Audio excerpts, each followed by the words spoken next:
আমার ভাইয়া, আমি এজন্য অনুরোধ করছি আবারও, যুবক তোমাদের কাছে বলি, নামাজ ধরো, সেজদাকে বন্ধু বানাও, আল্লাহকে বন্ধু বানাও, ওলামায়ে কেরামকে বন্ধু বানাও ভাইয়া, জীবন সুন্দর হবে।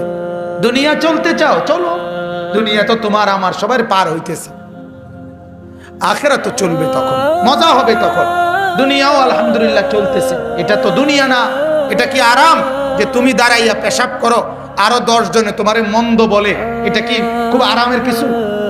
কথা বলেন। তুমি মোবাইলে ছবি দেখো, উলঙ্গ নাচ দেখো, কানে ইয়ারফোন লাগাইয়া হাঁটো, আর সমাজের সবাই তোমার জন্য এটাই তো বলে যে মাশাআল্লাহ ছেলেটারে দেখতে জুনায়েদ বাগদাদির মতো বলে। কথা কর না, এই কথা বলে কেউ? তাহলে তোমার কপালে আখিরাত তো বাদ দাও, দুনিয়াতে ইজ্জত কি জুটছে তুমি কর।